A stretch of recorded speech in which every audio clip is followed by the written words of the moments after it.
Hello there guys, you're listening to Ebird Online and I'm back with another video. And today I'm going to be doing my long awaited unpopular opinions. And so stay tuned to find out if your unpopular opinion on this season's 90 Day Fiancé couples has made the cut. Just before I begin, thank you so much to everyone that's subscribed to me thus far.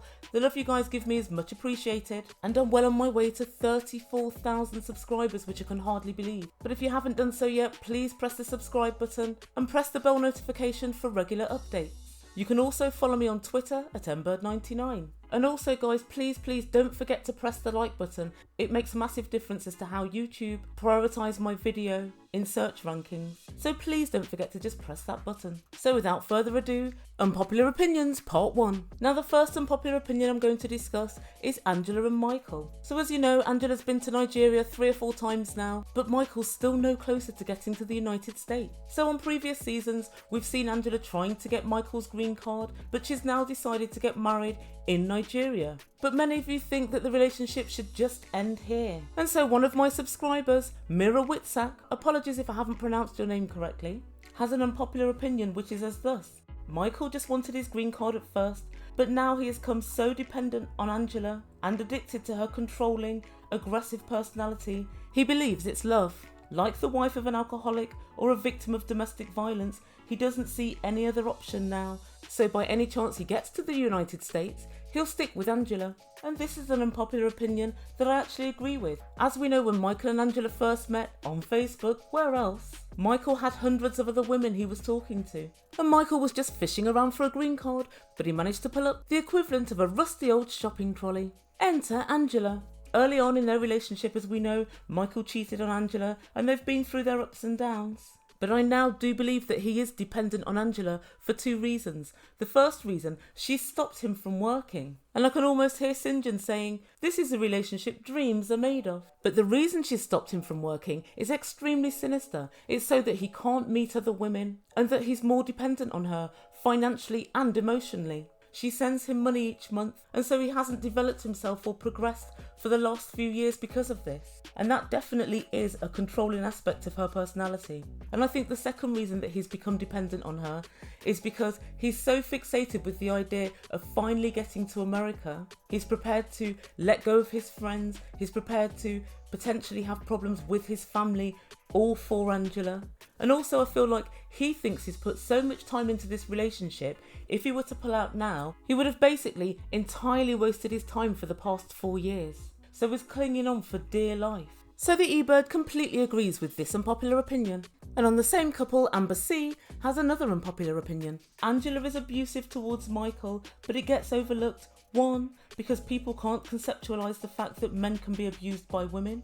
And 2, she's an entertaining train wreck. And 3, she has her funny moments. She needs to be held accountable for her actions towards Michael. Again, I completely agree with this opinion. If it were a man saying to a woman, you're not allowed to work, you're not allowed to speak to any other men, we would, I think, all be up in arms. And also because Angela isn't physically abusive to Michael, many people are of the opinion, well, Michael can just walk away. However, when somebody is emotionally manipulative and when somebody's dangling that massive green card shaped carrot in front of somebody's face, people don't look at this as a form of abuse. But in fact, I think that it is. Angela goes out of her way to tell us, Michael's always lying to me. But really, as far as I'm concerned, outside of his first dalliance when they were first seeing each other, I don't really think that he's lied at all. And I think this is part of Angela's abusive nature to try and get people to fall into the well-worn narrative of Michael as a lying Nigerian. And she hasn't yet produced any sort of decent evidence to suggest that, yes, that's the case, he's a liar. And another point which a lot of people kind of overlook is although Angela has been very willing in previous seasons to dress in Nigerian clothing and to a small extent accept some parts of Nigerian culture, she is quite critical of Nigerian customs. And given that she's going to marry a Nigerian, I think it has to be more of a 50-50 movement from both of the couples to try and make things work. A lot of people are saying Angela's racist, but I don't really see it that way. I think she's more of a, how can I say, ethnic critic. She quite often looks at Nigerian food and says, ew, I wouldn't eat that. And also she says, we don't do things like that. I'm an American. Angela, yes, we know, you shout it very, very loudly, very often. And Angela always tells us, I'm just me, I'm just myself. Angela, whoever told you to be yourself was giving you extremely bad advice. If I were you, I'd try much, much harder to be somebody else, anybody else, somebody happy, somebody engaging, somebody entertaining to watch. Somebody for whom a green card might possibly be worth it. But you guys, I feel like a lot of the things that she's moaning about, such as the man being the head of the household, is something which occurs in most nationalities worldwide. It's not something specific to Nigeria. I'll tell you what happens in the Ebird household. I defer happily to my partner, unless it's something of importance, and then I make sure I get my way. That's what women have been doing since time immemorial. So Angela massively kicking off saying, it's gotta be 50-50.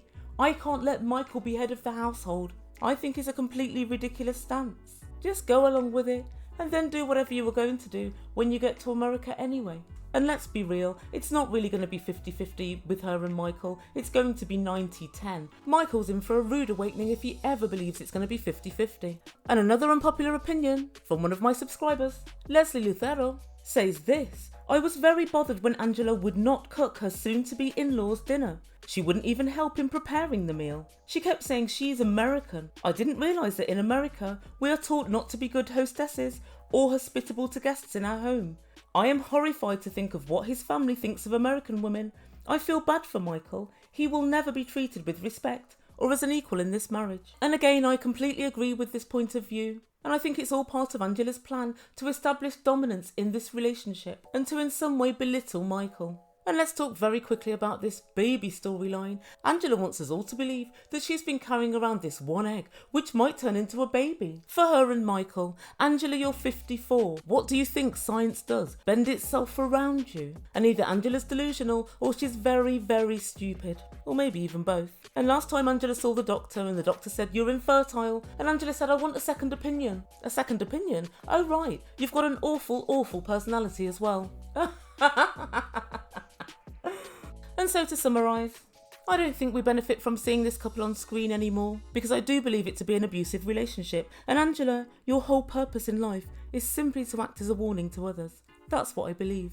So next up, we're going to talk about Colt, Jess and Debbie. And you guys have got an awful lot to say on Debbie's relationship with Colt and Debbie's meddling. So one of my subscribers, Robbie Orenchuk, says the following: Colt definitely needs to put down boundaries for Debbie. She knows too much and interferes. It's early in the relationship, they don't know each other, and Mumsy is immediately doing what she thinks is best for Colt. Debbie, butt out. Colt is a liar who's great at being manipulative with all women, Mum included too. So I pretty much disagree with this opinion, because it's not as if Colt needs to put down boundaries for Debbie. I think Colt runs this relationship. I think that Colt allows and encourages Debbie to get involved in his relationships because it gives Colt a sense of power. He knows that whatever happens, he's always got somebody on his side. And he says Mumsy is immediately doing what she thinks is best for Colt. And so I've got a couple of examples of when I think it's provable that Debbie wasn't doing what's best for Colt, she was doing what was best for her. And the first one is when Colt first said, I've met someone, her name is Jess and I'm going to see her.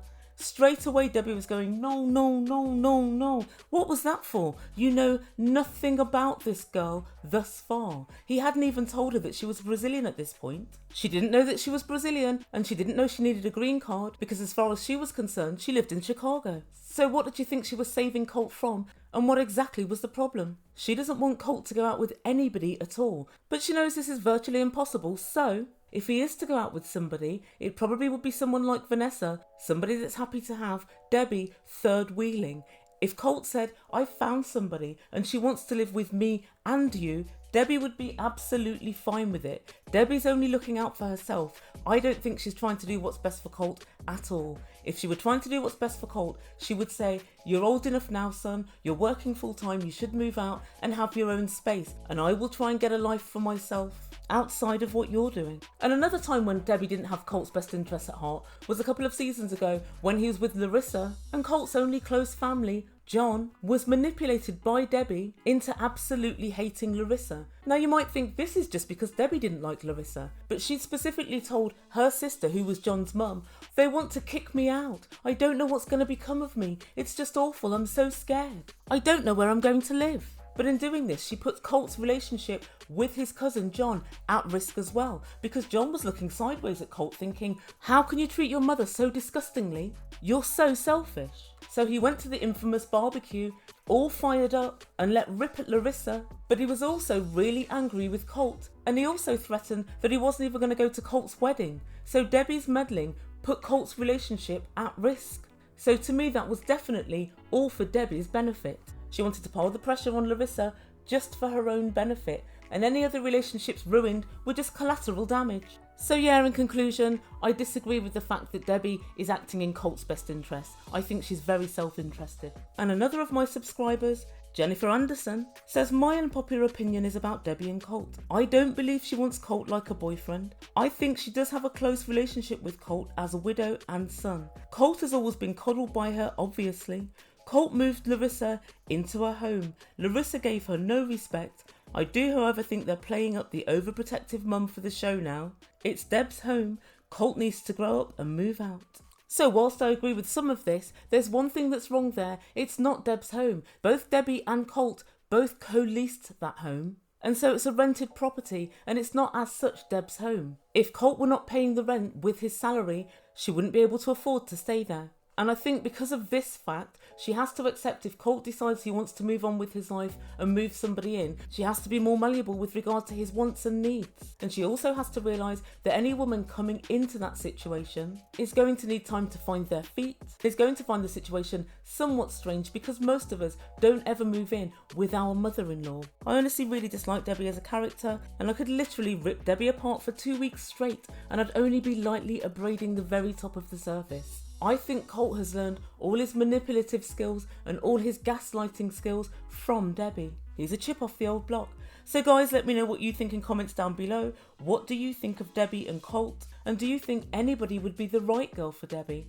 I think it would just be someone who reveres Debbie and allows Debbie to live with them for the rest of her life. However, me realising that Debbie is the Wicked Witch from the West doesn't stop me from calling out misdemeanours when I think they need to be called out. So Louis Jimenez, again, I hope I pronounced that right, I apologise if I didn't, says, Ebird, why do you sound like you admire Debbie's ability to sabotage and manipulate the relationship, yet sound completely appalled by Jess standing up for herself? And I think he was referring to the time when I took Jess to task for her behaviour when Colt and Debbie visited her family in Brazil. So I didn't necessarily admire Debbie's ability to sabotage. I was pretty much trying to point out what was going to happen, or what I believed was going to happen with Vanessa and the cat situation before it actually happened. And the fact that Debbie wants to ruin this relationship so much that she's not prepared to wait until Jess does something wrong or Jess proves herself to be a green card hunter. She's willing to actually set up situations to ensure that the sabotage takes place, come what may. But also, as I said to Louis, in my humble opinion, Jess was unbelievably rude to shout at Debbie in the way that she did in front of her family. If anyone spoke to my mother in such a manner, no matter what she'd done, I'd literally flip my lid. And I can tell you guys, Mummy Ebird can be very meddling when she wants to as well. And I said Jess searches only for a green card when she could legitimately move to America in many different ways, but she's too lazy to employ any of them. Lots of people are saying it's none of Debbie's business, but if you're going to get married really quickly, I understand where she's coming from, as it's her son. And people were saying it's none of her concern what they do. It's at least some of her concern. It's her child. I do concede that she does poke her nose into their affairs far too much on the whole. But in this instance, I think Jessica was beyond rude, and shouting and swearing, even though it's in your own language, at somebody else's mother is beyond the pale. But finally, the Ebird's outed on her narcissism. And I told Louis the following: I don't admire Debbie's ability to sabotage, but I was cock-a-hoop because I predicted how it would go down weeks ago, and I was spot on. In conclusion, what you're witnessing is Ebird's narcissism. And on that note, this is the end of the first part of Unpopular Opinions. I'll be back later today or tomorrow with unpopular opinions on Kalani and Asuelu, and also Andrei and Elizabeth, and not forgetting our very own favourites, Tania and Syngin. I'll see you very soon. Please don't forget to smash the like button. It really does make a difference to my analytics. And also subscribe to the channel so that you don't miss an upload. Thank you guys so much for listening, and don't forget to put your comments down below. What do you think of these opinions? You've been listening to Ebird Online. Ciao for now.